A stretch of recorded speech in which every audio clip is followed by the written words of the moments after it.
Good morning, friends. My name is Nikul Vaja, and you're watching our YouTube channel Easy Learning.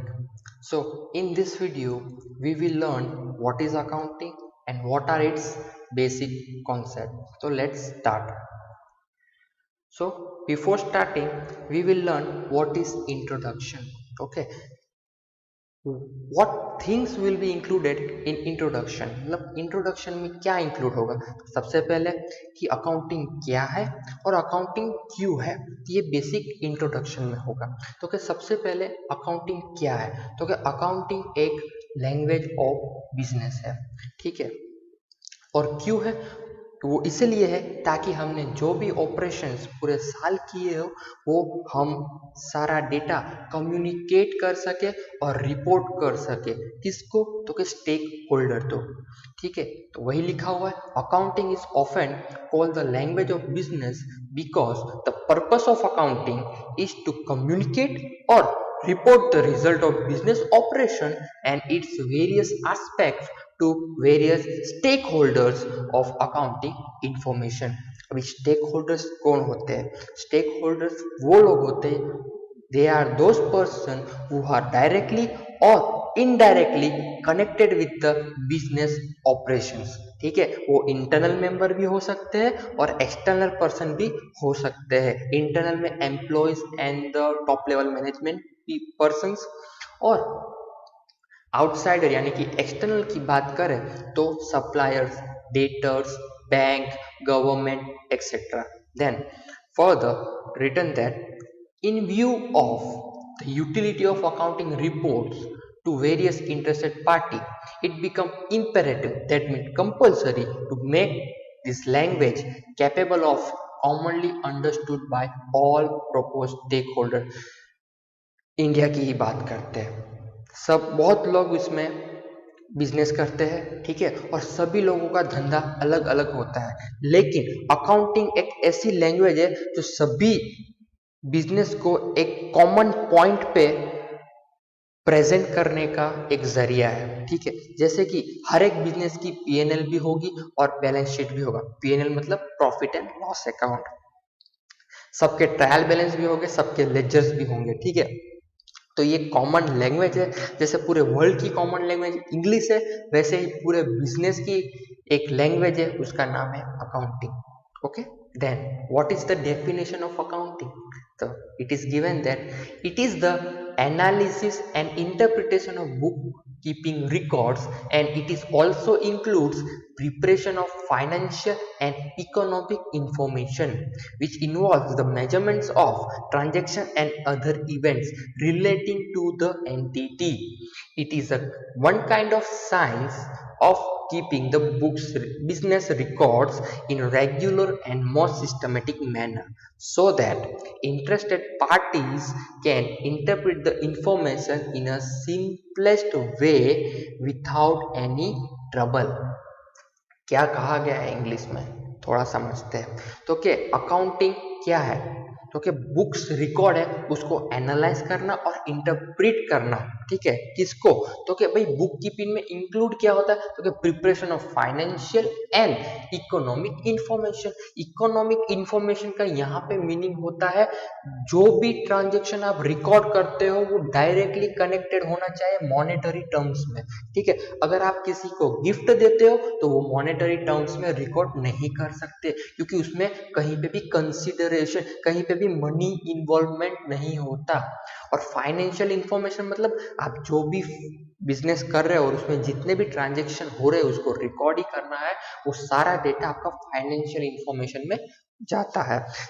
Then उसके आगे लिखा हुआ है which involves the measurements of transaction, ठीक है। हर एक इवेंट का एक ट्रांजेक्शन होता है जिसको हम मेजर करेंगे, ठीक है। अभी इवेंट क्या होता है और ट्रांजेक्शन क्या होता है, इवेंट का एक एग्जांपल देता हूं मैं। आप बिजनेस कर रहे हो ट्रेडिंग का, ठीक है, कुछ लेते हो होलसेल पे और उसको रिटेल करते हो, ठीक है। अब इवेंट ये है कि आपके शॉप में थोड़ा सा सामान कम है, दैट मीन्स अभी आपको परचेस करना पड़ेगा। ये आपका इवेंट है कि अभी सिचुएशन क्रिएट हो चुकी है कि अब मुझे परचेस करना है। और जैसे ही आप सप्लायर के पास से सामान ले लेते हो, when ever you purchase the goods from the supplier, that means that event is converted into transaction, okay, and others events relating to entity. और आप वही ट्रांजेक्शन रिकॉर्ड करोगे जो आपकी एंटिटी, जो आपके बिजनेस और जो आपके फर्म के साथ कनेक्टेड हो। आगे, it is a one kind of science of keeping the business records in regular and most systematic manner. ये एक तरह का साइंस है जहां पे आप सारे बिजनेस रिकॉर्ड को एक सिस्टमेटिक मैनर में आप रेगुलरली रिकॉर्ड करते हो, ठीक है, सो दैट जो भी आपकी इंटरेस्टेड पार्टीज है, इंटरेस्टेड स्टेक होल्डर्स है, वो इजीली आपके डेटा को सिंपलेस्ट फॉर्म में समझ सके, इंटरप्रेट कर सके, डिसीजन ले सके। Okay, then definition. Okay, here we will study only two definitions, that is enough. Okay, so first definition is given by R.N. Antony.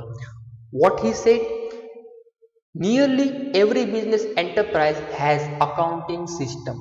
It is a means of collecting, summarizing, analyzing and reporting in monetary terms information about business. जो हमने पहले पढ़ा है उसी को थोड़े से अलग वर्ड्स में यहाँ पे रिप्रेजेंट किया है। तो कि अकाउंटिंग क्या है, तो कि अकाउंटिंग में हम सबसे पहले डेटा कलेक्ट करते हैं, मतलब जो भी ट्रांजेक्शन है उसको हम कलेक्ट करेंगे, देन समराइज करेंगे, देन एनालाइज करेंगे और रिपोर्ट उसी को करेंगे जो मॉनेटरी टर्म्स में होगा, वो भी बिजनेस रिलेटेड होना चाहिए, ठीक है। तो कि collecting, summarising, analysing, then reporting in terms of money या फिर monetary terms. Okay, the next definition is given by American Accounting Association. Accounting is the process of identifying, measuring and communicating information to permit judgment and decision by the user of accounts. इसमें क्या कहा, तो कि accounting एक process है जहां पे हम आइडेंटिफाई करेंगे, मेजर करेंगे, देन जो भी डेटा ब्रीफली स्टेटमेंट में फॉर्म हुआ है उसको हम कम्युनिकेट करेंगे to respect to interested stake holder, ताकि वो अपने जजमेंट और अपने डिसीजन को अच्छे से ले सके। ओके ओके, अब पढ़ते हैं कैरेक्टरिस्टिक्स ऑफ अकाउंटिंग। सबसे पहला कैरेक्टर यानी कैरेक्टरिस्टिक यानी कि फीचर, अकाउंटिंग के फीचर्स क्या है, तो कि सबसे पहला identifying the transaction and event. हमने जो पहले इंट्रोडक्शन और डेफिनेशन में पढ़ा है उसी में से कुछ पॉइंट उठा के कैरेक्टरिस्टिक्स में से रख दिए। अगर आपको मीनिंग और इंट्रोडक्शन अच्छे से आता होगा तो आप कैरेक्टरिस्टिक्स अच्छे से लिख पाएंगे, आपको याद रहेंगे, ठीक है। ओके, तो क्या पहला है identifying the transaction and event. तो सबसे पहला जो भी इवेंट होगा उसमें से कोई ना कोई ट्रांजेक्शन आएगा, तो हम उसको सबसे पहले आइडेंटिफाई करेंगे। Okay, then we will record that transaction in our books of account. Okay, after recording we will classify that transaction. Okay, कुछ जैसे कि हम बिजनेस करते हैं तो डायरेक्ट एक्सपेंस भी होते हैं और कुछ इनडायरेक्ट एक्सपेंस भी होते हैं, ये है क्लासिफिकेशन। ओके, तो कि हम अकाउंटिंग को यूज करके हम डिफरेंट ट्रांजेक्शन को डिफरेंट कैटेगरीज में आइडेंटिफाई कर सकते हैं या फिर क्लासिफाइड कर सकते हैं, ठीक है। अगर एक और एग्जांपल है बैलेंस शीट का, तो बैलेंस शीट में एक साइड होता है फिक्स एसेट्स और एक साइड होता है नॉन फिक्स एसेट्स, ठीक है, जिसको हम बोलते हैं करंट एसेट्स। ओके, ये क्लासिफिकेशन है, तो हम उसको समराइज करेंगे। हमने आइडेंटिफाई कर लिया, रिकॉर्ड कर लिया, क्लासिफाई भी कर लिया, अब हम उसको ब्रीफ फॉर्म में चाहते हैं ताकि हमें पूरा बिजनेस एक छोटे से बुक्स में हमें समझ में आ जाए। दैट मीन्स हम उसको समराइज करेंगे at the end. Okay, after summarising the data we will analyse the data. Okay, analyse क्यों करेंगे भाई? एनालाइज इसलिए करेंगे कि हमारा बिजनेस ग्रोथ कर रहा है, डेवलप कर रहा है, प्रॉफिट कमा रहा है, लॉस कर रहा है, ठीक है। ये सब जानने के लिए हम डेटा को एनालाइज करते हैं, देन उसको हम डिफरेंट फॉर्म में इंटरप्रिट करते हैं। इंटरप्रिट से हमें क्या बेनिफिट है, तो कि इंटरप्रिट करने से हमें बिजनेस डिसीजन लेने में बहुत ही आसानी होती है। Then after all this we will communicate the financial information to the respective stake holders. Okay, ये था characteristics of accounting. Then branches of accounting, जैसे एक ट्री होता है उसमें बहुत सारी ब्रांचेस होती है, वैसे ही हमारा अकाउंटिंग एक ट्री है और उसकी भी कुछ 4 ब्रांचेस है, ठीक है। तो ब्रांचेस यानी कि डालियां।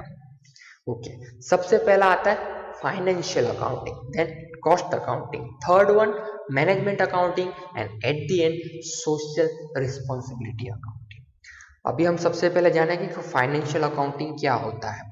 तो क्या it is the process of identifying, measuring, recording, classifying, summarizing, analyzing, interpreting and communicating the financial transaction and events.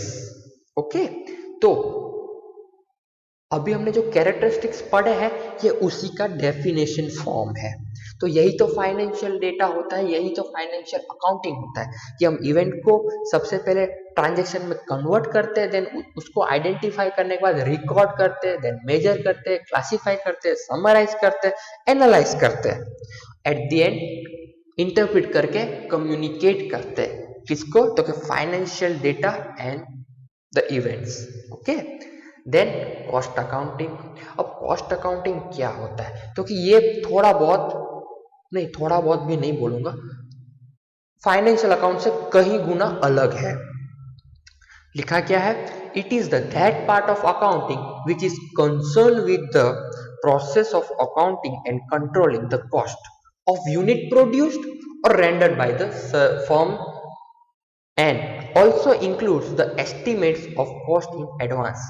मतलब आप जो बिजनेस कर रहे हो, अभी बिजनेस में आप आइदर आप ट्रेडिंग करोगे, आइदर आप सर्विस प्रोवाइड करोगे, ओके, या फिर आप कुछ मैन्युफैक्चरिंग करोगे। अगर सपोज आप कुछ मैन्युफैक्चर कर रहे हो तो आपको पर यूनिट वो प्रोडक्ट कितने में पड़ रही है, ठीक है, what is the per unit cost of that single product, ये असर्टेन करना कॉस्ट अकाउंटिंग में आता है, ठीक है। अगर आपको कॉस्ट ही पता नहीं होगा तो आप कितना प्रॉफिट चार्ज करोगे, आप कितना एमआरपी चार्ज करोगे, ये कैसे पता लगाओगे, ठीक है।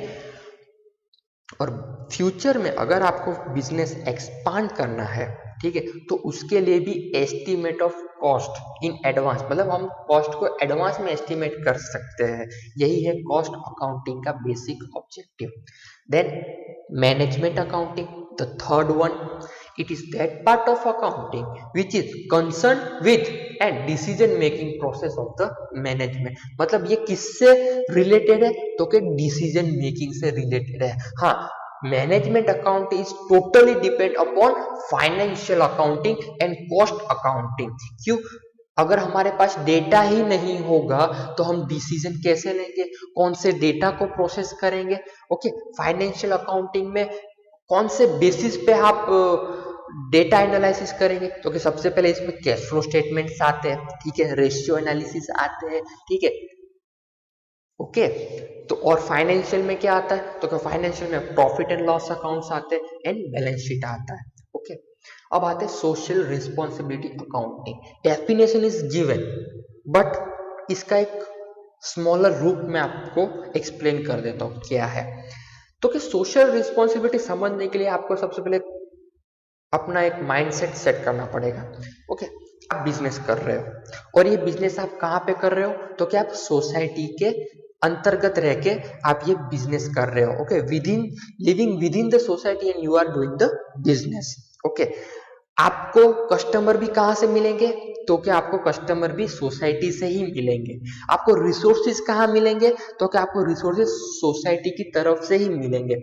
और आप प्रॉफिट भी कैसे कमाओगे, सोसाइटी को यूज करके ही आप प्रॉफिट कमाओगे। अगर सोसाइटी आपको इतना कुछ दे रही है तो आपकी भी रिस्पॉन्सिबिलिटी बनती है कि आप भी सोसाइटी के लिए कुछ करके दे। फॉर एग्जाम्पल अमूल जो दूध बेचता है, आप सबको पता है, ठीक है, तो उसके गार्डन से और गार्डन के बाहर उनका आउटलेट रहता है। और ये बात समझ लेना कि जो भी गार्डन है उसके बाद अमूल आउटलेट है, that means that garden is manage by Amul. Okay, तो वो वहां पे एक सोशल रिस्पॉन्सिबिलिटी परफॉर्म कर रहा है टूवर्ड्स द सोसाइटी। ठीक है, वहां पे प्लेग्राउंड्स बना रहा है, ठीक है, बच्चों के लिए, तो कि ये भी एक सोसाइटी की तरह सोसाइटी के लिए कंट्रीब्यूशन है। ठीक है, तो इस तरह से हम सोशल रिस्पॉन्सिबिलिटी परफॉर्म करके हम अपनी वेलफेयर एक्टिविटी सोसाइटी के लिए कर सकते हो। और ये सारा का इसमें कितना भी खर्च हो रहा है, किस तरह से इसका बेनिफिट हुआ, ये पूरा का पूरा सोशल रिस्पॉन्सिबिलिटी अकाउंटिंग में जाता है। ओके, सो आज के लिए इतना ही रखते हैं। Okay, in next video we will continue with further topics.